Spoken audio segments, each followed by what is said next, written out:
दोस्तों, आज की कहानी है मम्मी जी हमारे घर में इतनी जगह नहीं है, आप वृद्धा आश्रम चले जाओ। दोस्तों, कहानी शुरू करने से पहले अगर आपने हमारे चैनल को अभी तक सब्सक्राइब नहीं किया हो तो कर लीजिए ताकि आपके पास पहुंच सके हर नया वीडियो। अब मैं नहीं रख सकता, आप लोगों को तंग आ गया हूँ। आप लोगों के खर्चों से पैसे फलते हैं क्या? यहाँ नहीं है मेरे पास पैसे, आप लोग अपना कुछ सोचिए। रवि ने जलाते हुए अपने बूढ़े माँ बाप से कहा। हाँ जी, ठीक कह रहे हो।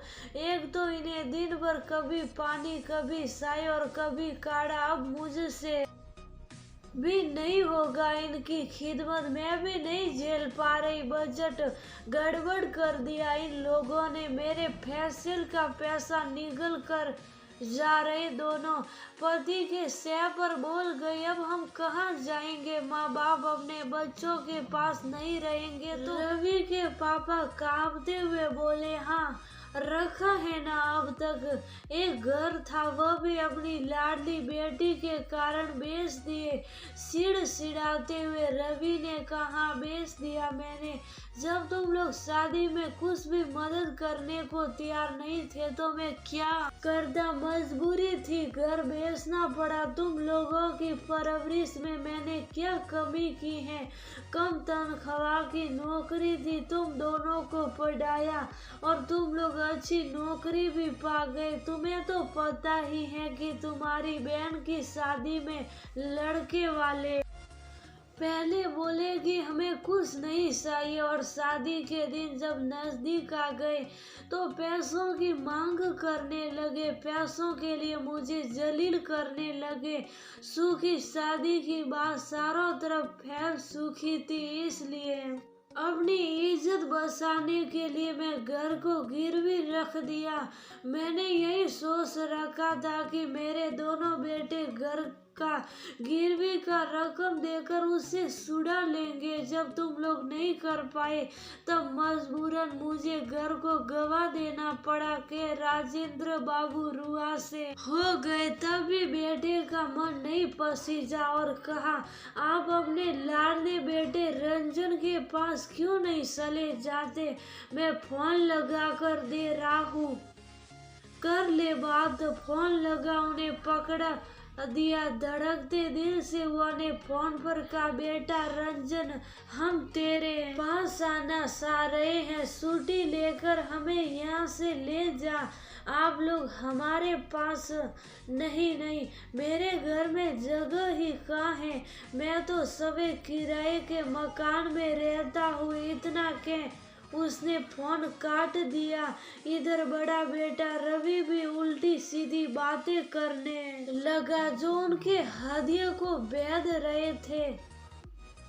अंत में वे इस निर्णय पर पहुंचे कि उन्हें वृद्धा आश्रम की शरण लेनी चाहिए। उसी रात जब सभी सो रहे थे, सूर्योदय के पहले पूछते पाछते आखिर वृद्धा आश्रम तक पहुंच ही गए। वृद्धा आश्रम के फाटक के बाहर बने चबूतरे पर बैठ गए। तभी आश्रम से आई हुई एक लड़की उन्हें चबूतरे पर देख पास आ बैठ गई। बड़े प्यार से उसने पूछा, आप लोग यहाँ क्यों बैठे हैं? किसी से मिलना है यहाँ? अभी इतना ही बोल पाई थी, तब तक बुजुर्ग पुरुष अपनी कपकपाती आवाज में बोले, नहीं बेटिया, मुझे किसी से नहीं मिलना। बेटे बहू ने मुझे यहाँ आने के लिए विवश किया। हम दोनों के खर्चे का व्यय नहीं कर पा रहे, हमेशा हमें ताना देते रहते हैं और जलील करते रहते हैं। सस्पेक्स में सारी बरसात कह डाली। इस उम्र में हम क्या कर सकते हैं बिटिया? कहते हुए उनकी आंखें सलख गई और महिला बुजुर्ग सिसकने लगी। क्या हमें इस आश्रम में जगह मिल जाएगी बेटिया?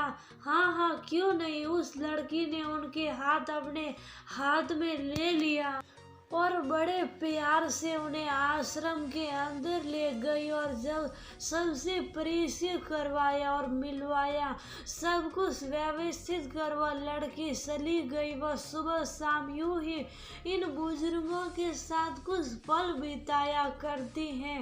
लगभग 4-5 दिनों के बाद अपने सामने मंजित को देख वे दंपति सखुसा गए। अरे अंकल आंटी, आप यहाँ, रवि और रंजन आपके बेटे हैं। बेटे कहाँ हैं? आप यहाँ रहने में कुछ समझ नहीं पा रहा। बताता हूँ बेटा। वो ने सारी बात कह डाली। सुन मंजित गुस्से से तमा गया। खर्चे के कारण माँ बाप को छोड़ दिए। लानत है ऐसे औलाद पर। आज मैं माँ पापा के नहीं रहने से कितना अकेला हो गया हूँ और वे लोग आपके साथ ऐसा व्यवहार। मंजित ने कहा, क्या मेरा दोस्त और भाभी जी नहीं रही? राजेंद्र बाबू ने कहा, हाँ अंकल, उस समय मैं मुंबई में था। पापा के रिटायरमेंट के बाद वे हमारे साथ रह रहे थे। हम बहुत खुश थे, लेकिन भगवान को हमारी खुशी रास नहीं आई और वे कोरोना से काल के गाल में समा गए। कुछ देर तक खामोशी बनी रही। खामोशी को तोड़ते हुए मंजित ने कहा, अभी मेरा ट्रांसफर यही हो गया है। अब यही रह रहा हूँ। मैं अक्सर यहाँ आता हूँ और इनका प्यार पाता हूँ। मैं बहुत खुश हूँ आपसे मिलकर। अब आप लोग यहाँ नहीं, मेरे साथ रहेंगे, अपने इस बेटे के साथ। मंजित उनके गले लग गया। मेरी पत्नी और मेरा बेटा दादा दादी का सानिध्य पाकर बहुत खुश होंगे। वह फोन से बात कर वे कुछ कहते, इसके पहले ही जट उनके झोले और बैग अपने कंधे पर लटका उन्हें सहारा दे अपनी गाड़ी से उन्हें घर ले आया। जब वे लोग घर पहुंचे तो मंजित का 2 साल का बेटा और पत्नी आरती की थाल और मिठाई लिए खड़े थी। बेटा दादा दादी कहते हुए उनके गोद सट गया।